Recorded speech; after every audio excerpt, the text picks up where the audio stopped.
ইসলামে সৃষ্টিকর্তার ধারণা বা আমরা যে আল্লাহর উপাসনা করি, হ্যাঁ, এখন যদি কোনো অমুসলিম আপনাকে প্রশ্ন করে যে মুসলিম তোমরা যে আল্লাহর উপাসনা করো, আল্লাহ আসলে কে, তার পরিচয়, এই প্রশ্নটা যদি কোনো অমুসলিম করে তো আমরা খুব সুন্দরভাবে তার উত্তর দিয়ে দিতে পারবো। এমনকি আমাদের মুসলিমদের মধ্যে 4 থেকে 5 বছরের ছোটো ছোটো বাচ্চা যারা আছে তারাও এর সুন্দরভাবে উত্তর দিয়ে দিতে পারবে।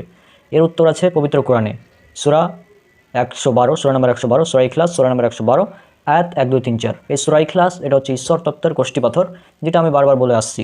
তো এখন মূল কথা হচ্ছে যে এই ঈশ্বরকে আমরা কীভাবে চিনব? হ্যাঁ, আমরা যে আল্লাহর উপাসনা করি সে আল্লাহর পরিচয় এই সূরা ইখলাসে স্পষ্টভাবে দেওয়া হয়েছে। আচ্ছা, সূরা ইখলাসে বলা হচ্ছে, যদিও আমার আরবি উচ্চারণ অত শুদ্ধ হবে না, তো আমি চেষ্টা করি। আউযু বিল্লাহি মিনাশ শাইতানির রাজিম, বিসমিল্লাহির রহমানির রহিম, কুল হুয়াল্লাহু আহাদ, আল্লাহুস সামাদ, লাম ইয়ালিদ ওয়া লাম ইউলাদ ওয়া লাম ইয়াকুল্লাহু কুফুয়ান আহাদ। সূরা ইখলাস সেখানে বলা হচ্ছে প্রথম আয়াত, কুল হুয়াল্লাহু আহাদ, বলো তিনি আল্লাহ এক ও অদ্বিতীয়। আল্লাহুস সামাদ, আল্লাহ অমুখাপেক্ষী এবং সবাই তার মুখাপেক্ষী। লাম ইয়ালিদ ওয়া লাম ইউলাদ, তিনি কাউকে জন্ম দেননি, ওয়ালাম এবং তাকেও জন্ম দেওয়া হয়নি। লাম ইয়ালিদ ওয়া লাম ইউলাদ, তিনি কাউকে জন্ম দেননি এবং তাকেও জন্ম দেওয়া হয়নি। ওয়া লাম ইয়াকুল্লাহু কুফুয়ান আহাদ, আর তার সমকক্ষ কিচ্ছু নেই।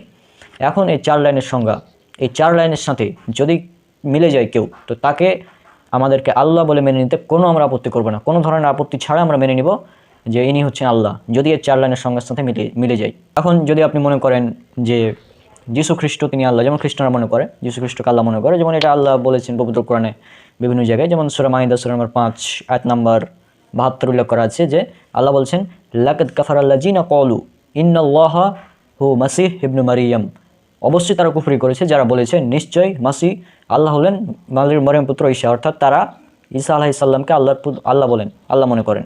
হ্যাঁ, খ্রিস্টানদের মধ্যে একটি গ্রুপ, তারা জিজাস ক্রাইস্টকে আল্লাহ মনে করে। তো যাই হোক, এখন জিজাস খ্রিস্ট তিনি জন্মগ্রহণ করেছেন, হ্যাঁ করেছেন, তার মায়ের নাম ছিল মরিয়ম। এবার যদি আপনি চলে যান রাম, ভগবান রাম, যারা মনে করে এখন রাম কি ঈশ্বর, তো এখন রামের কি পিতা মাতা ছিল না?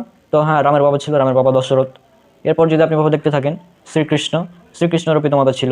তারপর যেভাবেই দেখেন আপনি না কেন, মূল কথা হচ্ছে যে আল্লাহ হচ্ছেন তিনি যিনি কখনো জন্মগ্রহণ করবেন না, হ্যাঁ, যিনি জন্মগ্রহণ করবেন না এবং যার সমকক্ষ কিচ্ছু নেই, কোনো কিচ্ছু নেই, নেভার, নাথিং।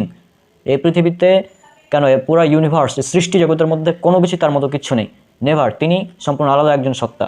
এটা হচ্ছে আল্লাহর পরিচয় সংক্ষেপে সূরা ইখলাস।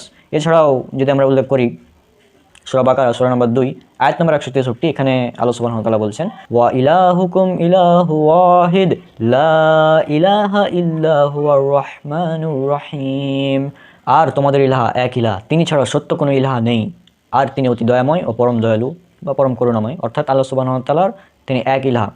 এছাড়াও উল্লেখ করা আছে সূরা ইমরান সূরা নম্বর 3 আয়াত নম্বর 2, আল্লাহু লা ইলাহা ইল্লা হুয়াল হাইয়ুল কাইয়্যুম, আল্লাহ ছাড়া কোনো সত্য ইলাহা নেই এবং তিনি চিরঞ্জীব। হ্যাঁ, এছাড়াও আল্লাহু লা ইলাহা ইল্লা হুয়াল হাইয়ুল কাইয়্যুম এই একটা আর উল্লেখ করা আছে সূরা বাকারা সূরা নম্বর 2 আয়াত নম্বর 255-তে। এছাড়াও সূরা ইমরান সূরা নম্বর 3 আয়াত নম্বর 18 যদি আমরা দেখি, এখানে 2 বার বলা হয়েছে লা ইলাহা ইল্লাল্লাহ।